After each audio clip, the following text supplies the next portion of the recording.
battlefields, wrote Scott Fitzgerald, my lovely, safe world blew itself up. Terrible twilight of an old world, noisy dawn of our times. This was World War I. It was the last time you could look at the face of war and see the features of men. This is the kind of war it would be.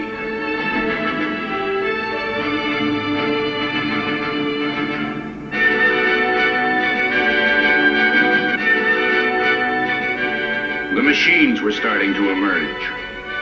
Along with the names of victims, they would rub out old codes that men had lived by and fought by. After this ship, the Lusitania, there would be no unbreakable rules of war.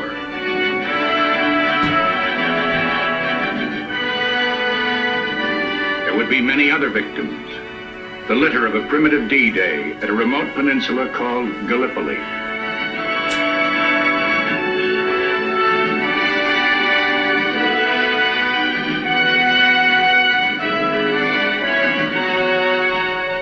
This is the Austrian battleship St. Stefan, sinking in the Adriatic only months before the armistice.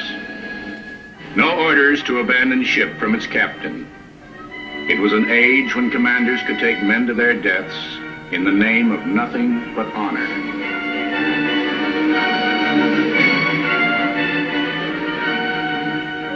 In this war, empires clashed. George V's England would survive, though shaken. Kaiser Wilhelm's Germany would crumble.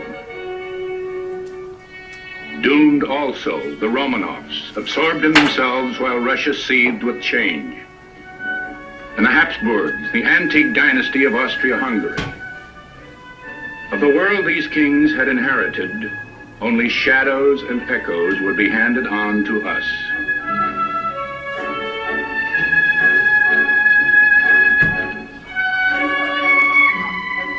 The echoes would become an overture, the noise of revolution and change. In Winston Churchill's words, not armies, but whole nations broke and ran. Out of the crowds, new faces would appear. A magnetic orator named Lenin. In the trappings of a hero, an Air Force officer named Hermann Goering. Hindenburg, a general who would retire to a presidency. An unsuccessful war leader, Churchill. Europe's first American war hero, General Pershing. His ally and antagonist, Foch. Britain's Prime Minister, Lloyd George. France's old tiger, Clemenceau. Mr. Herbert Hoover of Belgian War Relief. Mr. Franklin Delano Roosevelt of the Navy Department. Old soldier to be, Colonel Douglas MacArthur. A young ace, Baron von Richthofen, and Captain Eddie Rickenbacker. These were the years when war ventured into a new battleground, the air, and produced a new breed of heroes, the last champions of individual combat. Their time would be brief. They, too, would be overtaken by their machines.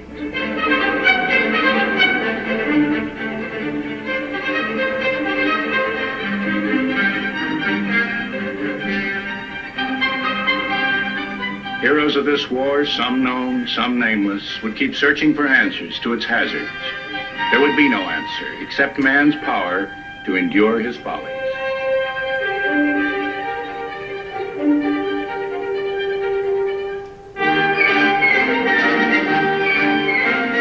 Behind its president, Woodrow Wilson, a young nation would march to war in the footsteps of the Allies and emerge as their leader.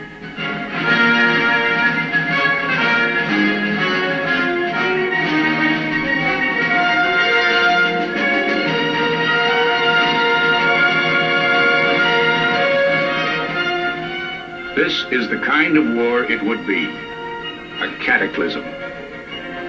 It begins with 2 warning shots fired in the summer of 1914 at a place called Sarajevo.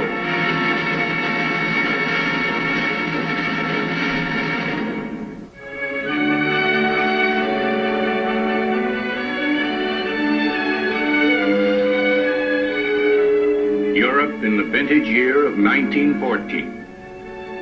Europe in a time of splendid transition, of automobiles with liveried footmen, of absolute monarchs and general strikes. It has been a year of strikes. There has been a decade of war threats and brinkmanship.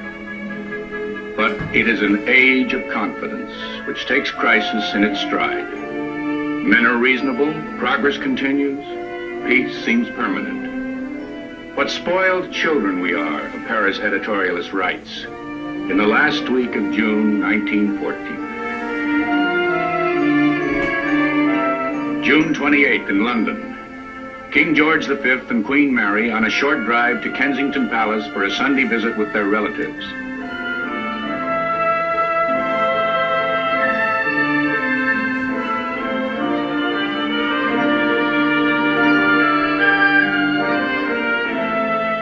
June 28th in St. Petersburg. Tsar Nicholas II holding court at the Romanovs' summer palace.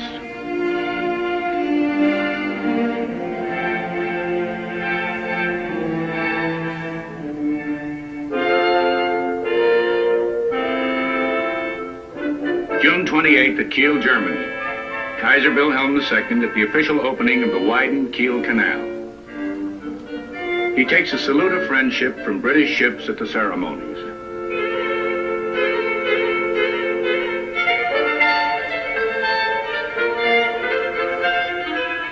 In the small Slavic kingdom of Serbia in the Balkans, June 28th is a holiday, festive, patriotic, lively with the spirit of Slav nationalism. Across the border from Serbia is Bosnia, also inhabited by Slavs, but occupied by the alien empire of Austria-Hungary. This is the provincial capital, Sarajevo, June 28, 1914. The distinguished visitor in the plumed hat is Archduke Franz Ferdinand, nephew and heir to the Emperor of Austria-Hungary. The Archduke's wife, Sophia, is with him. Minutes before, a bomb was thrown at their car. At the City Hall, they report the ugly incident. From here, they will drive on into the path of calamity, a street where a boy stands armed with a pistol.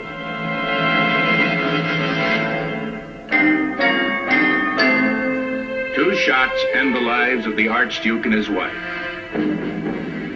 The assassin is a tubercular high school student named Gavrilo Princip, a Slav patriot inspired and armed by a Serbian agent.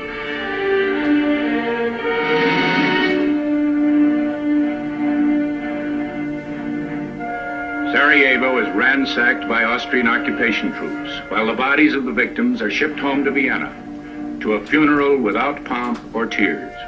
A lifelong disappointment to his uncle, the Emperor, the Archduke will hardly be missed. In the words of a Viennese writer, Stefan Zweig, he lacked everything that counts in Austria, amiability and charm. In Vienna, the crowd will gather not for the victims, but for a rare view of the old emperor, Franz Josef, now 84, who comes into the city from his summer palace, but will not attend the funeral.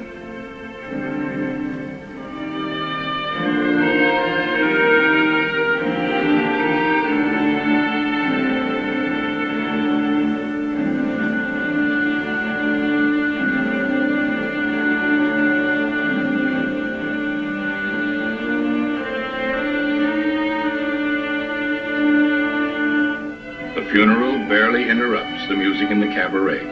But behind the scenes, tragedy is being turned into opportunity by Austria's foreign minister, Count Leopold von Berchtold, and the military chief,